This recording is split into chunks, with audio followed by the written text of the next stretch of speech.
9, verset 10, il est dit, « Or, celui qui fournit de la semence au semeur et du pain pour la nourriture, vous fournira la semence, la multipliera et la fera croître, et fera croître le produit de votre justice. »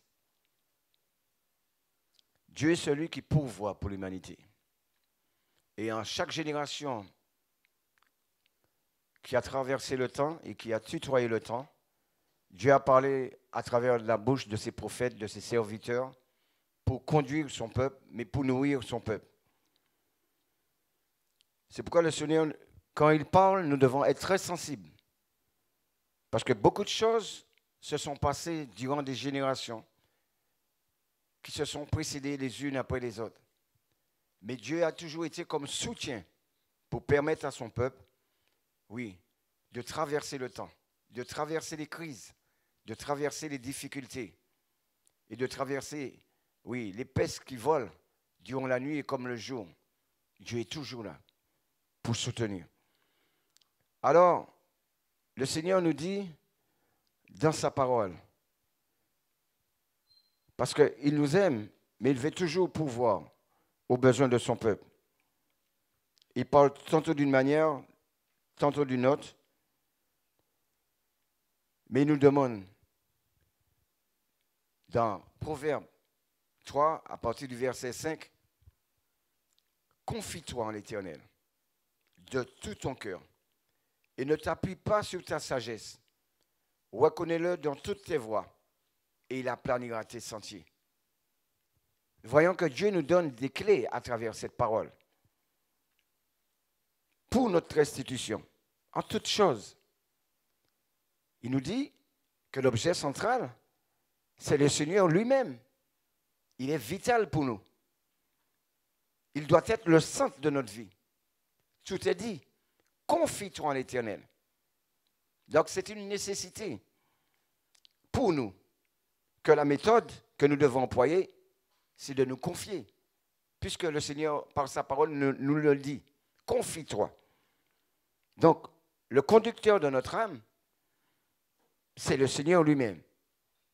C'est pourquoi la foi sans réserve nous amène à être guidés parfaitement. La foi, en quoi? C'est la foi en sa parole. Elle est là pour nous éclairer, même pour nous protéger aussi des interdits. Donc, il y a une mesure que nous devons employer pour incliner et connecter notre cœur. Parce que sa parole a un rôle puissant qu'elle joue dans notre vie, dans notre quotidien. Elle est purifiante. Elle est créatrice. Elle est vivante. Elle donne la capacité, par la foi et par le moyen de la grâce, elle met en nous le mouvement, le vouloir et le faire. Et elle nous permet de triompher de beaucoup de choses qui se dressent devant nous. Mais le Seigneur nous dit, ne t'appuie pas sur ta sagesse. Donc nous devons savoir que la pensée de l'homme, elle est vaine. La pensée de l'homme est maudite. Donc Dieu nous inspire à marcher par sa révélation. Puisque le cœur de l'homme même est tortueux. Le Seigneur nous le dit. Donc il y a l'avertissement de la parole du Seigneur. Ne t'appuie pas sur ta sagesse. Il nous dit que le cœur de l'homme est tortueux par-dessus tout. Et il est méchant. Qui peut le connaître? Donc Dieu nous parle. Il nous donne des directives. C'est pourquoi le Seigneur nous dit toujours, j'éprouve le cœur, je sonde les reins, pour rendre chacun selon ses voies, selon le fruit de ses œuvres. Dieu nous parle pour nous rendre meilleurs, pour nous rendre plus forts. Mais il nous donne encore cette parole pour notre quotidien. Et l'occasion qui nous est donnée pour donner gloire à Dieu, c'est de le reconnaître dans toutes nos voies, à chaque instant de nos vies. Et il se révèle à nos actions il se réfère à notre positionnement, à notre capacité d'écouter, de nous soumettre, d'obéir et de poursuivre un objectif et de manifester sa gloire. Donc, la promesse qui est faite de la part du Seigneur, par cette obéissance, de le reconnaître de toutes nos voies, il nous dit qu'il aplanira nos sentiers. Si nous suivons ces principes, il aplanira nos sentiers. Parce que nous serons confrontés à tout type de personnes, tout type de situations, tout type de contraintes. Mais la différence va être faite par rapport à notre positionnement et à notre réaction face à ces choses qui se dressent devant nous, comme des montagnes. Cela peut nous paraître, oui, impossible de grimper sur ces montagnes et de dominer ces montagnes. Mais le Seigneur a promis qu'il aplanira nos sentiers. Donc, cette promesse est faite de la part du Seigneur. Mais il nous dit aussi quelque chose qui est très important. Reconnais-le de toutes tes voies, mais confie-toi en l'Éternel de tout ton cœur. Nous pouvons lire la parole, nous pouvons l'aimer, mais est-ce que nous sommes en capacité de vouloir, oui, le rechercher et de nous y soumettre de tout notre cœur? Là, il y a une bataille qui se passe entre notre chair, nos pensées et ce que Dieu demande. Parce que nous pouvons venir à l'assemblée, nous pouvons être dans notre foyer, nous pouvons être dans notre domaine professionnel et que notre cœur ne soit pas soumis à vouloir passer sous l'offense quand on nous a offensés, à vouloir, oui, ne pas répondre quand on nous fait des injustices, quand on nous dit des choses qui nous blessent. Notre âme a un positionnement, notre âme aime réagir. Donc le Seigneur nous donne des clés. Et il nous donne cette capacité aussi d'être prospère à tout égard. C'est une promesse de la part du Seigneur, qu'il veut que nous prospérons à tout égard. Donc aujourd'hui, le Seigneur nous demande d'avoir une vie de foi, qui comprend des décisions hardies à prendre à des moments stratégiques de nos vies. Oui, il y aura des décisions à prendre. Est-ce que tu fermes la bouche quand tu es invectivé? Est-ce que tu réponds par une injustice quand on te commet une injustice? Oui, le Seigneur attend le fruit, mais c'est au temps de la grande détresse, c'est au temps des conflits, c'est au temps des épreuves que Dieu veut te valider et que Dieu veut voir. Donc nous devons enseigner à notre âme à rester tranquille à travers les épreuves. Ne pas oublier que nos vies sont écrites dans la parole du Seigneur. Dieu accrédite ceux qui le louent en toutes circonstances. Et cela est agréable au Seigneur quand nous le louons en toutes circonstances, que dans les bons temps ou dans les mauvais temps. Dieu prend plaisir et Dieu veut que nous soyons triomphants de toutes ces épreuves. Beaucoup de pression spirituelle, beaucoup d'irritation, des contrariétés peuvent être nombreuses avant et pendant le service.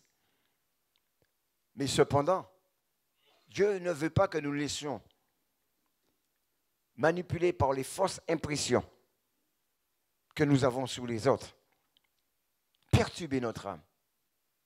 Notre âme doit être enracinée dans la parole. Et beaucoup d'enfants de Dieu peuvent s'en prendre aux faiblesses des autres, aux imperfections des autres, et laisser leur âme être perturbée. C'est pourquoi le Seigneur disait, ma nourriture, c'est de faire la volonté de mon Père.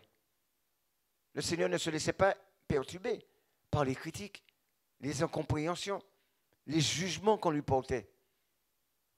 Il avait appris à discipliner son âme. C'est pourquoi le Seigneur nous demande, à toute occasion, de le rechercher, de ne pas nous appuyer sur notre propre sagesse. C'est pour cela que le Seigneur, par son esprit, veut diriger nos cœurs. Et il nous le dit dans 2 Timothée 3, verset 5. Le Seigneur dirige nos cœurs vers l'amour de Dieu et vers la passion de Christ, la patience de Christ. C'est sa part. Nos cœurs ont besoin d'être dirigés, car ils sont tortueux et méchants. Donc notre cœur a besoin d'être dirigé. C'est pourquoi Dieu nous donne la parole. C'est pourquoi Dieu nous offre cette parole. Elle est tangible, elle est active, elle est agissante. Il est possible pour toi d'enseigner ton âme, de rester tranquille, en s'appuyant sur les promesses et les principes du Seigneur. Cela nous est bénéfique. Nous avons le privilège que notre cœur soit dirigé vers l'amour de Dieu, là où se trouve la paix, le repos et la satisfaction. Nous devons faire attention à l'aventure que peut nous procurer nos pulsions, à l'aventure que peut nous procurer nos émotions, à l'aventure que peut nous procurer nos sentiments qui nous égarent de la révélation. Donc le Seigneur nous demande d'être responsables, de responsabiliser notre âme à s'incliner vers sa révélation. Nos cœurs, quand ils sont dirigés vers l'amour de Dieu, seront participants à la patience de Christ et à la souffrance de Christ, à sa patience aussi dans le service. Cela est important. Et nous devons savoir, à part le Seigneur, nul n'est capable de briser les sceaux qui maintiennent notre âme captif de toute forme d'instabilité émotionnelle, de toute forme d'instabilité relationnelle. Parce que le Seigneur, c'est au prix de son sang qui nous a rachetés de la malédiction. Notre âme peut être délivrée. Notre âme peut être fortifiée. Notre âme peut être libre d'aimer malgré ce que nos yeux voient. Notre âme est capable aussi de persévérer, d'endurer au-delà des difficultés présentes. Moïse a persévéré.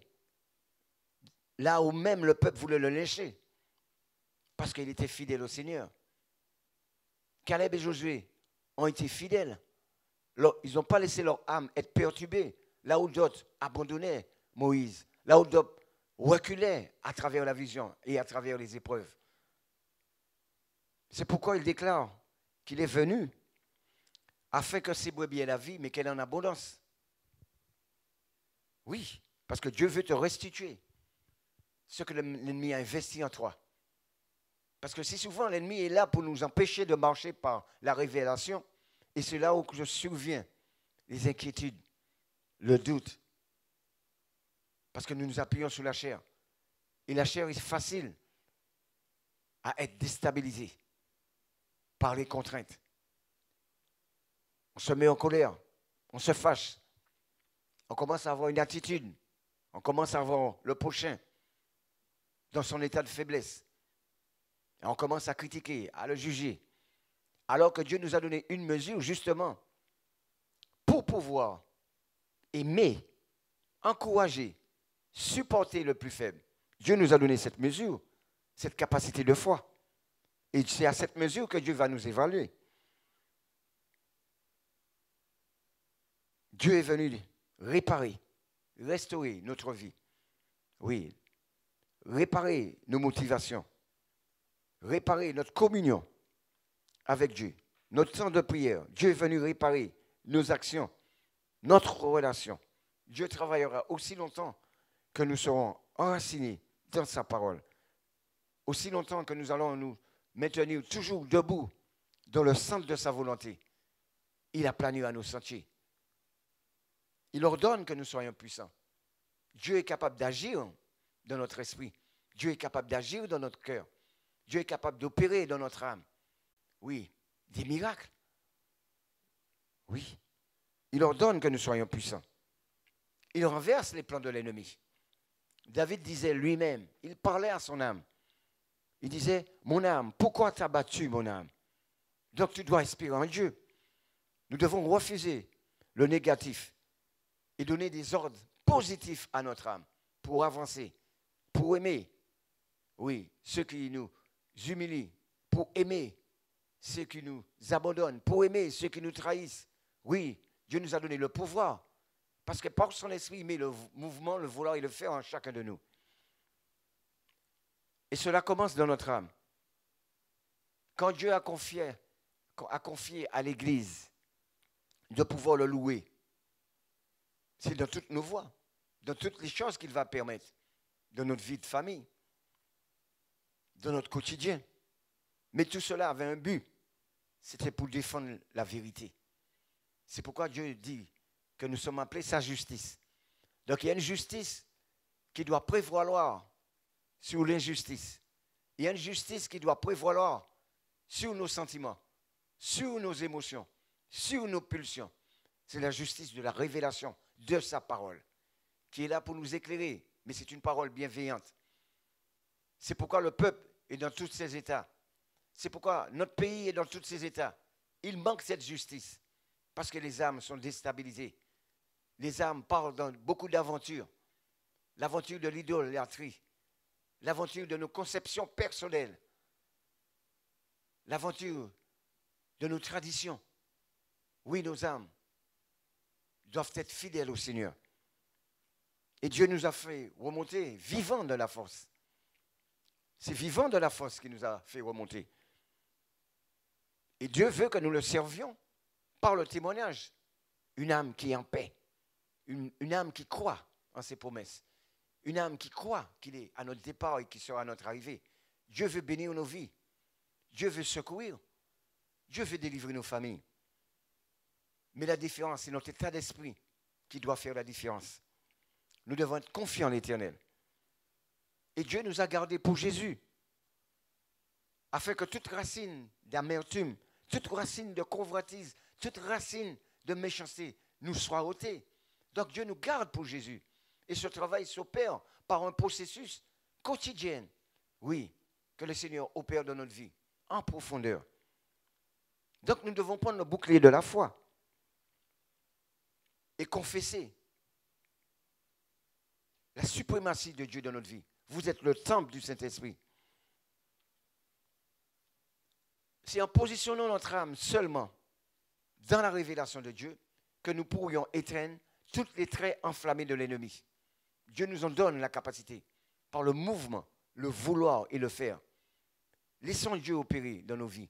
Laissons Dieu agir dans nos vies.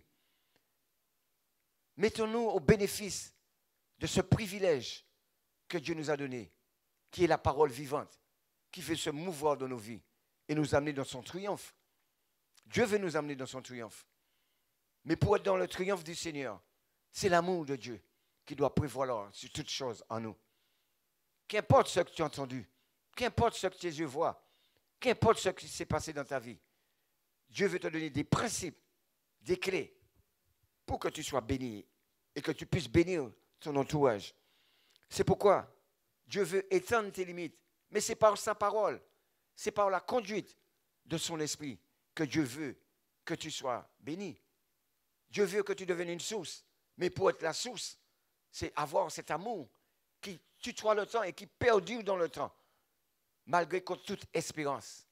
Oui, Dieu veut que tu sois vaillant. Dieu veut que tu sois fort. Mais la force de notre Seigneur a été l'amour. Un amour qui endure tout, qui supporte tout, qui espère le meilleur de l'autre. Un amour qui supporte le plus faible. Un amour qui est toujours enclin à vouloir aider, édifier, consoler. C'est ça la victoire du Seigneur. Père, pardonne-leur. Jésus veut aussi que toi, que tu rentres dans cette dynamique. Oui, c'est un rempart pour les injustices de tes pensées, de te soumettre à la révélation de Dieu. C'est un bouclier de te soumettre aux directions, aux directifs de l'Esprit du Seigneur, qui est l'esprit de conseil et qui est l'esprit d'enseignement. Beaucoup de foyers sont dans le déclin parce qu'il manque cette semence, il manque cette substance, ce pain quotidien qui les permettra de sortir de certains statu quo, là où l'ignorance, là où le manque de connaissances les a paralysés, enchaînés. Oui, enfermés dans des tombeaux et impossible de s'en sortir. Alors le Seigneur a déclaré que ton fardeau te sera ôté et que tout fléau de captivité te soit brisé dans ta vie. Dieu veut que tu trouves grâce dans sa loi. Dieu veut que tu parviennent, oui, à marcher, oui, devant sa face, dans l'intégrité, dans la droiture et dans la loyauté. Beaucoup d'enfants de Dieu ne perdurent pas dans le temps à marcher dans l'intégrité. Parce que les murmures sont là. Parce que les hommes traînent trop du pied. Parce que l'autre n'est pas assez parfait pour eux. Beaucoup d'injustices, nous pouvons confesser et lier notre prochain. Dieu ne veut pas de cela. Dieu veut que tu le ressembles. Oui, il a aimé la femme samaritaine. Oui, qui adorait par rapport à ses ancêtres. Il a aimé le lépreux. Il a aimé la syrophénicienne qui a su insister pour recevoir de l'aide de la part du Seigneur. Jusqu'à se comparer à un petit chien qui ramasse les miettes. Elle a su toucher le cœur du Seigneur. Elle a responsabilisé son âme à s'humilier, mais à se responsabiliser, à persévérer pour obtenir la substance qu'il lui fallait pour pouvoir aux besoins de ses enfants. Toi aussi, il y a une substance pour ta descendance. C'est cette parole bénie. Cette parole qui tutoie le temps. Alors le Seigneur te dit, il veut que ces délices descendent dans ta vie et que tes ennemis soient dans la confusion. Sois libre d'agir dans l'amour. Sois libre de pardonner. Sois libre d'aimer ta femme et de te réconcilier. Sois libre à nouveau d'entreprendre et de libérer l'amour de Christ là où il n'y a pas l'amour de Christ. N'attends pas ceux qui ne peuvent te donner, mais donne ce que tu as reçu. Tu as reçu de la part du Seigneur beaucoup d'amour, beaucoup de patience, beaucoup de compassion. Là où tu étais dans ton état de faiblesse, là où tu étais sans berger, il était là. Il pourvoyait. Et il permettait que la pluie tombait sur la maison des bons comme sur les méchants. Dieu a toujours été là. Il soutient les enfants des méchants. Il soutient, il pourvoit à la nourriture du méchant. Parce que sa parole est toujours d'actualité. Donc toi aussi, toi qui représentes le Seigneur, toi qui es son ambassadeur, toi qui te sens faible, toi qui es triste, toi qui as été abandonné, le Seigneur te dit, reconnais-le dans toutes tes voies. Ne cesse d'élever le Seigneur dans ta situation. Qu'importe ce qu'on t'a fait, Dieu veut que tu, oui, le reconnais de tout ton cœur. Ton cœur doit, oui, rechercher les voies qui lui sont agréables. Dieu veut prendre plaisir en ton âme. Tout comme il a pris plaisir dans l'âme de Job, de cette femme qui était une prostituée. Mais elle a su reconnaître, oui, les hommes de Dieu. Elle a su reconnaître que Dieu agit à travers son peuple. Elle a su reconnaître que la voix de Dieu est fidèle pour accomplir toutes ses paroles. Oui, elle a caché les disciples. Et cela lui a été compté comme justice. Toi, dans ta détresse, cache-toi dans la parole du Seigneur. Toi, dans des situations, là où ton âme, oui, est dans une profondeur de détresse, il faut que tu saches qu'aujourd'hui, Dieu entend les gémissements les plus profonds de ton âme. Il est capable de pourvoir pour toi. Dieu est le pourvoyeur de l'humanité. Parce qu'il a dit dans cette parole, il a tant aimé le monde qu'il a donné son Fils. Oui, afin qu'aucun ne périsse, mais tous parviennent, oui, à la repentance et soient sauvés. Donc il y a encore une opportunité pour toi de saisir la vie, de saisir la bénédiction. Toi aussi, qui es couché sous les bancs d'hôpitaux, là où la maladie fait rage, Dieu te dit, il aplanira tes sentiers, mais invoque-le. Il veut que tu l'invoques. Ouvre la bouche, il te dit, et il la remplira. Dieu veut te nourrir aujourd'hui. Dieu veut nourrir ton âme. Dieu veut nourrir ton esprit de l'espérance. Il veut te fortifier. Il veut prendre soin de toi. Alors, il ne t'a pas laissé orphelin, mais rentre dans cette demeure de sa sainte présence. Rentre dans les eaux profondes de toutes ses promesses divines. Oui, il a guéri le lépreux. Il agira en ta faveur. Qui que tu sois, qu'importe la grandeur, la profondeur de ton péché, il est celui qui est capable de changer la malédiction en bénédiction pour toi. C'est pourquoi il te dit, oui, revêt-toi du casque du salut. Change ta façon de penser. Change ta manière de te voir, de voir ton mari, de voir ta femme. Oui, parce qu'il nous a dit cette parole. Nous n'avons pas à lutter contre la chair et le sang, mais contre tous les esprits méchants dans les lieux célestes, contre toutes les autorités, les dominations, contre les princes de ce monde des ténèbres. Oui, il y a des forces obscures qui agissent dans notre monde, qui magouillent, qui complotent, qui commettent des embuscades, qui est là, qui travaille. Oui, le diable a ses agents qui travaillent dans le secret, à détruire des vies, à paralyser des vies. Mais Dieu aussi a des agents, des disciples, des élus. Toi, tu es son élu. Positionne-toi comme un élu. Dieu veut remplir ta bouche pour bénir ton quartier, pour libérer ton foyer, ta famille, tes enfants. Prends soin de ce que tu as reçu. Prends soin de la semence. C'est une semence importante. Et beaucoup n'ont pas cette semence qui est la parole de la révélation. Beaucoup meurent. Beaucoup sont dans la force. Tout jeunes, ils sont déjà dans les tombeaux de la société. Enfermés, impossible à s'en sortir. Certains cherchent là où leur proviendra le secours. Et ils ne savent pas où leur proviendra le secours. Mais toi, tu sais. Tu peux les diriger. Tu peux les éclairer. Que ton âme soit, oui, sensible à leur apporter cette semence. Oui. La Martinique a besoin de toi. Tes enfants ont besoin de recevoir les directives du Seigneur. Alors le Seigneur te dit de ne pas oublier à te confier en lui. Garde ton cœur pur pour le Seigneur à travers les épreuves, à travers même ce que tu vis. Oui, il va permettre des épreuves là où tu commettras des erreurs. Mais reviens, invoque-le. Il te consolera. Il en a la capacité. Il te dit de te confier en lui, mais de tout ton cœur. Mais ton cœur, il faut que ton cœur ait de la force à s'attacher, ait de la force à s'enraciner, ait la force à se connecter, ait la force à avoir de la patience, ait de la force à pardonner. Il faut qu'il y ait cette force dans ton cœur. Parce que c'est à travers les épreuves que Dieu te valide et te permet de grandir dans l'amour, tout comme ton Seigneur. C'est à travers les épreuves qu'il a aimé. C'est à travers les épreuves qu'il a eu compassion du plus faible. Oui. Ne regarde pas celui qui te fait du tort et qui te fait du mal comme quelqu'un, oui, qui est fort dans la justice du Seigneur. Non, il est sur une domination. Non, il est dominé. Non, il est manipulé. Regarde-le avec la sagesse de Christ, que c'est une âme à sauver.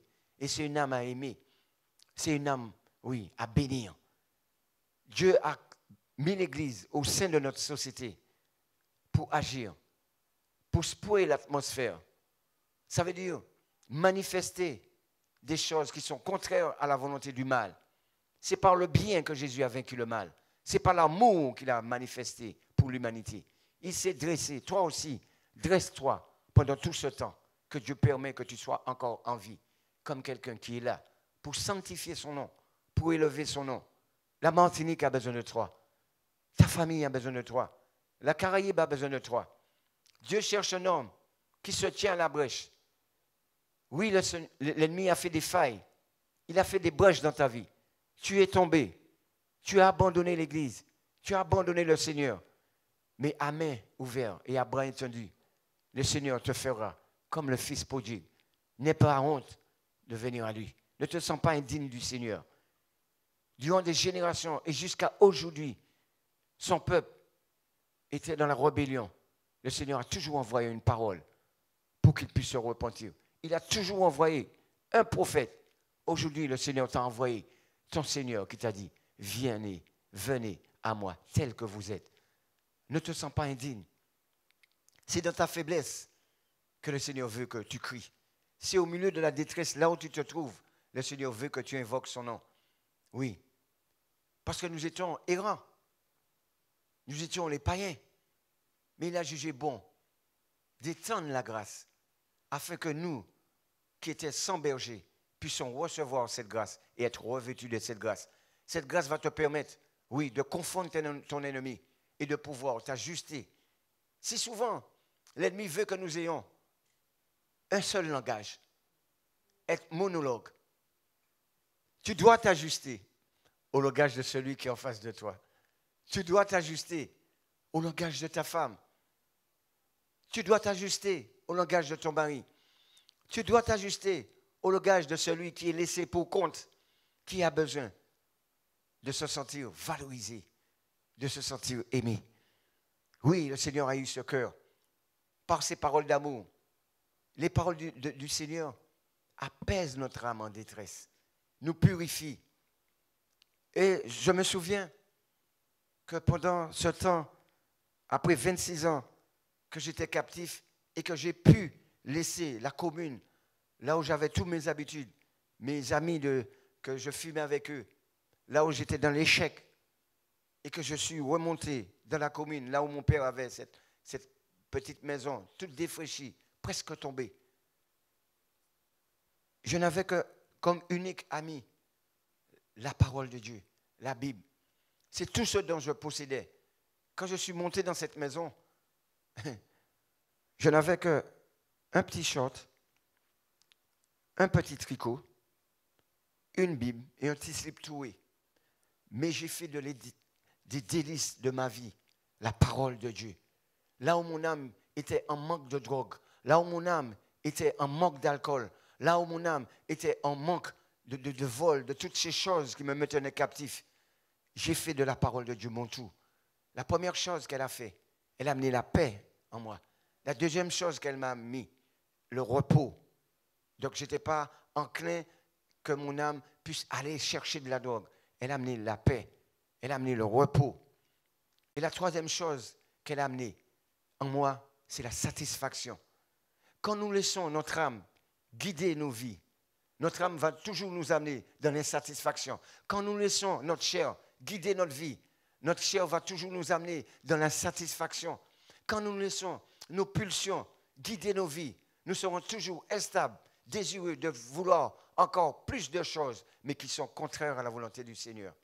C'est pourquoi la parole de Dieu est une garde, est une protection, est un revêtement, oui, est une lampe à nos pieds qui nous empêchera, oui, d'entrer dans la séduction, qui nous permettra, tout en étant leader, tout en étant pasteur, grand prophète, de dire, elle nous permettra de dire, comme le prophète Ésaïe, malheur à moi, car mes lèvres sont impures.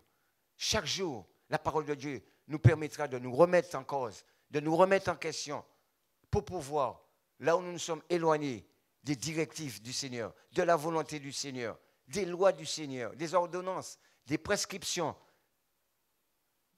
des préceptes du Seigneur, nous remettra toujours à retourner dans la voie droite, dans la droiture, dans l'intégrité, dans la sainteté.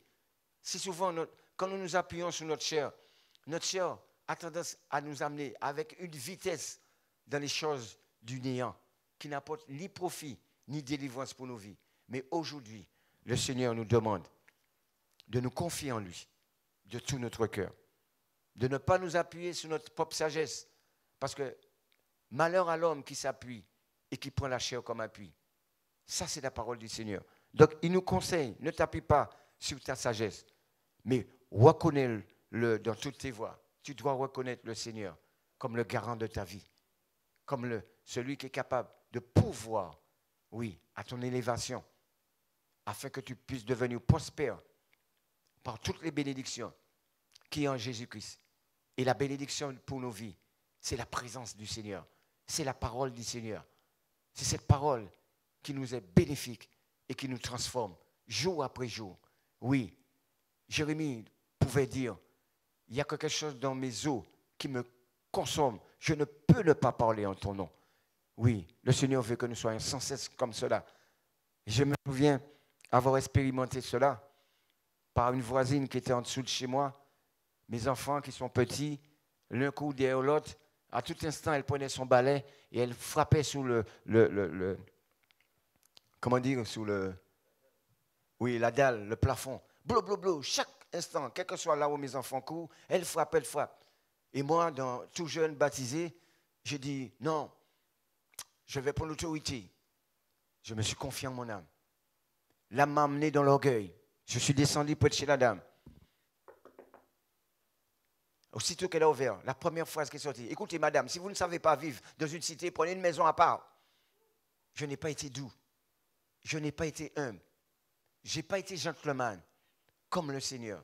Femme, va, ne pêche pas. Je ne me suis pas exprimé avec l'amour du Seigneur. Et je suis remonté chez moi.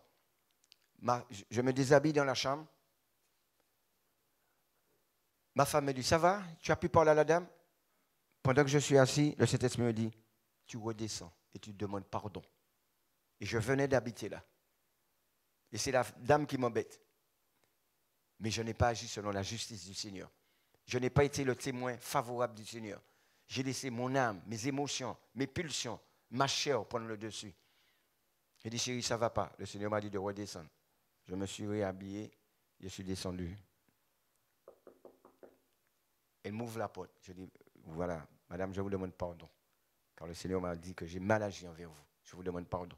Et c'est là qu'elle me remet une lettre qu'elle avait faite. Parce que je lui ai demandé pardon. Elle m'a dit, il n'y a pas de problème. Je lui ai demandé pardon et je suis remonté. Et quand j'ai ouvert la lettre, c'est là que j'ai vu qu'il est écrit, elle demandait au Seigneur qu'elle ait un voisin qui soit un chrétien. Pourquoi? Parce que mon beau-frère qui habitait là, l'appartement que j'ai habité avec Betty, et comme c'était quelqu'un du monde, beaucoup de rhum, domino, donc matin, midi, au soir, 2 heures du matin, minuit, 3 heures du matin, cette dame ne pouvait pas dormir. Et le Seigneur a répondu à sa prière. Elle a envoyé un chrétien. Mais le chrétien n'était pas affermi à reconnaître Dieu dans toutes ses voies. Le chrétien s'appuyait sur sa propre sagesse. Et j'ai commis l'irréparable. Mais par grâce, le Seigneur m'a dit, non, tu dois me reconnaître de tout ton cœur. Descends. Et j'ai obéi. Et nous sommes devenus comme ça. Et cette femme, je l'aide par l'action sociale. Je lui porte la parole. Et comment Dieu peut restaurer une vie, peut restaurer des relations, peut restaurer une famille, quand nous le reconnaissons et quand nous nous confions en lui. Quand nous ne nous appuyons pas sur notre sagesse, le Seigneur a aplani mon sentier là. Là où c'était, le diable avait déjà pourvu pour moi de manifester par la chair et faire une division, qu'on ne se côtoie pas, qu'on ne se parle pas. Le Seigneur a réparé ça en me donnant la clé du succès. Et aujourd'hui, je peux témoigner de cette femme, je peux parler avec cette femme, je lui ai donné des versets, je l'ai encouragée, et il n'y avait pas de différence, malgré qu'elle était témoin de Jéhovah et que j'étais chrétien. Voilà, Dieu est bon. Nous devons saisir l'opportunité de laisser Dieu conduire nos vies et de laisser consoler nos cœurs. Et de nous les donner aussi les principes, les clés pour être dans le succès dans tous les domaines de notre vie. Il n'y a que la seule chose qui va nous permettre de triompher et d'aimer le Seigneur et de pratiquer tout ce qu'il nous demande, c'est l'amour. Ton amour doit prévaloir sur ta propre justice. Son amour doit prévaloir sur tes propres imperfections. Son amour doit prévaloir même sous les contrariétés, même sous les choses qu'on te fait du tort. Son amour doit toujours prévaloir. C'est pourquoi le Seigneur disait toujours, ma nourriture, c'est de faire la volonté de mon Père. Donc la parole de Dieu, c'est cette nourriture qu'il te faut pour être transformé, pour sanctifier son nom, pour magnifier son nom et pour être dans l'excellence. Quand tu ouvres ton cœur au Seigneur, c'est que tu te trouves au centre de la volonté du Seigneur, qui est la vie même du Seigneur Jésus-Christ. Mais quand tu acceptes de te plier aux exigences du Seigneur, la vie en Christ se mouve, il se déploie et ta coupe déborde. Et les gens qui te critiquaient, les gens qui ne voulaient pas de toi, les gens qui t'injurent, qui font même des fausses témoignages contre toi, tu les verras demain. Ils pourront témoigner, malgré que je l'ai injurié, malgré que je lui ai parlé devant sa bouche. Et je vis ça tout le temps. Oui, les jurons, les paroles de condamnation, on invente sur moi. Mais Dieu me permet toujours de ne pas répondre, de bénir ces personnes, mais de les aimer comme il nous a aimés. Donc, n'oublions pas, le Seigneur veut que tu le ressembles, parce que tu es un petit Christ. Il a cette parole qu'il nous a donnée, qui est une clé. Telle que tu m'as aimé, telle que je les ai aimés. Toi aussi, tel que Dieu t'a aimé, aime ton prochain comme toi-même. Aime ton ennemi. Il ne t'a pas dit d'aller manger chez ton ennemi, mais il t'a dit de l'aimer, pour que Dieu, de prier pour lui, pour que Dieu puisse toucher son cœur et qu'il se repente et soit sauvé aussi. Ne l'oublie pas. Tu es sorti pour vaincre, tout comme lui, il est sorti pour vaincre. Agis. Recommande ton sort à l'Éternel et il transformera ta vie. Amen. Nous allons nous lever maintenant et vous allez répéter ces mots après moi.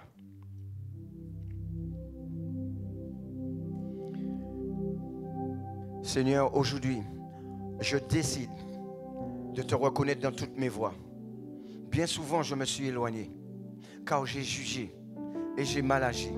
J'ai marché selon mes pulsions. selon les désirs de mes motivations.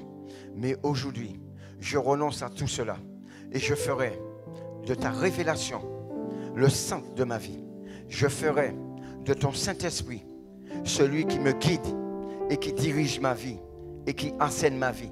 J'accepte de me soumettre pour être cette lumière qui brille jusque dans l'éternité, afin que ma génération soit au bénéfice de tout ce que tu accompliras à travers ma vie pour bénir nos vies. Je me repens de toute forme d'amertume. Je renonce à tous les rejetons de colère qui est au plus profond de moi. Je les interdis de contrôle, de manipulation sur ma vie. Et je déclare que je suis purifié par ta parole. Je suis sanctifié par ton sang. Et je suis racheté de toutes ces armes, de tout l'arsenal que l'ennemi me faisait garder au plus profond de mon âme. Je renonce à tout cela et je me dépouille de tout cela. Fais ta demeure en moi. Que ton esprit s'incarne en moi et prenne la place de droit et d'honneur qui le revient. Saint-Esprit, règne en moi. Je m'humilie aujourd'hui pour marcher comme un serviteur inutile. Car tout ce que tu as fait et tout ce que tu as mis en moi, c'est par grâce que tu me l'as donné. Et je suis dans la joie. J'accepte mes limites, mais je te demande d'étendre mes limites. J'accepte mes faiblesses, parce que c'est dans mes faiblesses que tu te glorifies. Oui, Père, aujourd'hui, permets-moi de t'aimer. Permets-moi d'aimer comme il se doit. Permets-moi de m'humilier et crée un cœur d'humilité en moi. Crée un cœur de fidélité en moi. Crée un cœur d'obéissance en moi. Crée un cœur de soumission en moi, Seigneur. Je veux te reconnaître dans toutes mes voies. Seigneur, aplanis les endroits où je ne pouvais pas marcher. Seigneur, permets-moi d'accomplir, oui, pour ta gloire, tout ce que tu voulais que j'accomplissais et je ne pouvais pas par mes propres forces. Mais toi, tu es capable de mettre le mouvement, le vouloir et le faire en moi. Seigneur, permets-moi aujourd'hui, par ton esprit et par l'obéissance, de me réconcilier avec ma femme, avec mon mari, avec mes enfants, avec la vocation que tu as mis en moi, avec le potentiel que tu as mis en moi. Permets-moi de le libérer. Seigneur, permets-moi maintenant même d'être au-dessus de mes ennemis. J'accepte d'être humble. J'accepte de me plier et d'incliner mon cœur à tes exigences. Au nom de Jésus, Seigneur, j'accepte tout cela. Là où tu te trouves.